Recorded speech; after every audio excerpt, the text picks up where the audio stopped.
안녕하세요. 크리스천 영상학교를 운영하는 심목사입니다. 오늘은 회개하지 않는 크리스천들의 운명이라는 점을 한번 생각해 볼게요. 현대교회에서 회개라는 단어가 들리지 않죠? 회개하려면 자신의 죄에 대한 성찰이 전제되어야 하고, 죄를 깨달아야 비로소 자복하고 회개하는 순서가 따라 나오게 됩니다. 그러나 현대교회는 죄나 회개에 대한 단어가 점점 사라지고 있죠. 이미 영적기도와 주일성서로 구원이 확정되었다고 가르치는데, 굳이 교인들이 듣기 싫고 꺼려하는 죄와 회개를 끄집어내어 가르치고 싶어하는 목사들은 별로 없어요. 그렇지 않아도 코로나 팬데믹이 시작되고 나서 시간이 갈수록 교인들이 믿음이 식어져서 큰 폭으로 줄어드는 마당에 불에 기름을 껴넣는 목사들은 한 명도 없겠죠. 그러나 당신이 교회에 온 목적이 무엇입니까? 영원한 생명을 얻기 위해서 아닙니까? 그러나 하나님은 죄를 미워하시고 죄인을 가까이 하실 수가 없어요. 그런 얘기를 하면 다 아는 얘기가 아닙니까? 예수님께서 우리의 죄를 대신해서 십자가에 돌아가셔서 그 보혈의 공로로 말미암아 죄에 대해 더 이상 걱정하지 않아도 되지 않아요? 예수님의 보혈의 능력이 과거의 죄와 현재의 죄 그리고 미래의 죄까지 깔끔하게 해결해 주셨잖아요. 이렇게 생각하는 이들이 우리네 교회에 널려 있습니다. 자, 이 말씀은 절반은 맞고 절반은 틀리죠. 당신이 과거의 죄를 고백하고 회개하였다면 용서를 받겠지만, 그 이후에 회개하지 않은 현재의 죄나 미래의 죄까지 용서받았다는 말은 사실은 거짓말이에요. 회개하지 않은 죄까지 자동적으로 용서를 받는다면 하나님을 모르는 세상 사람들의 죄도 용서를 받아 천국 백성이 된다는 얘기와 다르지 않잖아요.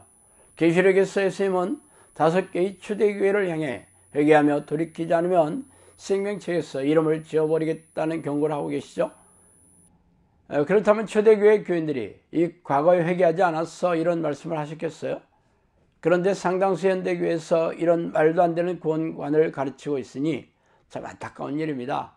그러나 우리 목사님이 어려서 잘 알아서 가르치겠나 하고 손을 놓고 있는 교인들이 교회에 널려 있죠. 그들은 미호경에 사로잡혀 있는 목사들의 말에 속고 있는 중이에요. 그러나 성경 말씀도 까막눈이고 미호경에 대해서도 무지하니 맹인이 맹인을 이끌고 있는 것과 다르지 않습니다. 장차 이들의 운명이 어떻게 될지 아는 게 어렵지 않아요. 그렇다면 처음에 주제로 들어가 회개하지 않는 교인들의 운명에 대해 한번 살펴보도록 하겠습니다. 대부분의 현대교인들이 회개하지 않는 게 우리가 마주한 차가운 현실이에요. 그렇다면 그들이 죄에 대해서 면죄부를 받았거나 회개하지 않아도 상관없다는 말입니까? 사실은 죄에 대해서 교회에서 잘 가르치지 않으니까 성경에서 말하는 죄에 대해 무지하기 때문이고, 이미 교회 의자에 앉아있는 사람들은 이미 구원을 받았으니 안심하라는 퇴의 거짓된 구원관에 이미 세뇌를 당해 영적 잠에 빠져있게 말이죠. 죄란 하나님이 싫어하는 모든 성품과 생각, 말과 행동을 총망라하는 단어입니다.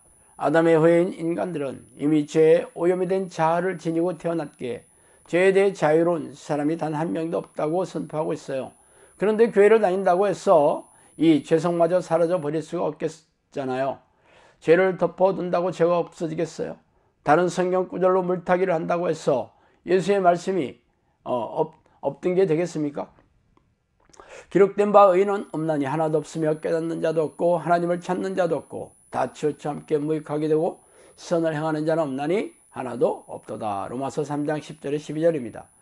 모든 사람이 죄를 범하였음에 하나님의 영광에 이르지 못하더니 그리스도 예수 안에 있는 성령으로 말미암아 하나님의 은혜로 값없이 어렵다 하심을 얻는 자가 되었느니라. 로마서 3장 23, 24절입니다. 너희가 죄와 싸우되 아직 피 흘리기까지는 대항하지 아니하고. 히브리서 12장 4절이죠.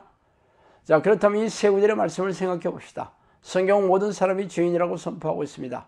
그래서 어떤 사람도 자신의 죄의 문제를 해결할 능력이 없기 때문에 죄가 전혀 없으신 하나님이신 예수님께서 직접 인간의 죄의 문제를 해결하시기 위해 이 땅에 오셔서 인류의 죄를 대신해서 십자가의 보혈을 흘려주셨으므로 죄의 문제를 해결할 수 있는 통로를 열어주셨습니다.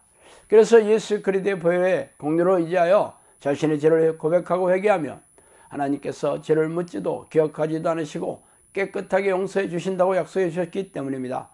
그래서 마땅히 죽어야 할 죄인인 우리가 십자가 앞에서 나와 죄를 자복하고 회개하며 용서함을 받지 않았습니까? 그러나 지금까지 죄를 회개하고 용서받았다 할지라도 우리는 여전히 죄를 지을 수밖에 없는 연약하고 부족한 존재입니다. 성령께서는 저에게 사람들은 끝없이 짓는 죄를 다룰 수 있는 능력이 없다는 것을 알라고 말씀하시면서 그래서 지혜와 명철이 필요하다고 말씀하신 적도 있었어요. 자, 위에 히브리서의 기자는 초대교회 교인들에게 죄와 피 터지게 싸우지 않는다고 경고하고 있는데, 과거의 죄와 과거의 죄를 회개하였다고 현재의 죄와 미래의 죄까지도 용서함을 받았다면 왜 죄를 피 터지게 싸우지 않는다고 경고하겠습니까? 예수 그리스도의 보혈의 능력은 자신의 죄를 자복하는 이들에게만 유효합니다. 그래서 날마다 새롭게 짓는 죄와 피 터지게 싸울 것을 권면하는 이유이기도 해요. 그럼에도 불구하고 우리의 연약함과 부족함으로 인하여 죄에 걸려 넘어질 수도 있어요. 그렇다면 다시 회개하여 용서함을 받고 또다시 일어나 천국에 들어가는 그날까지 죄와 싸워야 할 것입니다. 그러나 안타깝게도 대부분의 교인들은 하루에 10분도 기도하지 않으며 대부분의 목사들도 하루에 30분도 기도하지 않아요. 기도하는 소수의 교인들조차 하나님의 이름을 부르며 성령과 깊고 친밀하게 교제하는 기도가 아니라 자신의 세속적인 욕심을 채우고 삶의 문제를 해결해 달라는 그런 업소가 전부입니다. 사정이 이런데 어떻게 자신의 죄를 낱낱이 고백하고 철저하게 회개하는 기도를 하겠어요?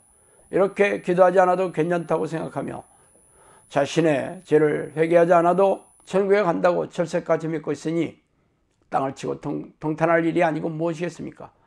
당신이 다니는 교회 목사가 무엇을 가르치더라도 피 터지게 죄와 싸우고 자주 넘어지는 죄와 부족하고 연약한 인간으로서 넘어질 수밖에 없는 죄를 날마다 회개하지 않는다면 천국에 결코 들어갈 수 없다는 것은 불보듯 화난 일입니다. 그러나 기도하기를 싫어하고 회개하지 않는다 해도 천국에 간다고 여기는 교인들이 우리 교회에 널려 있으니 답답하고 안타까운 일입니다. 자, 오늘은 여기까지 하겠습니다. 감사합니다.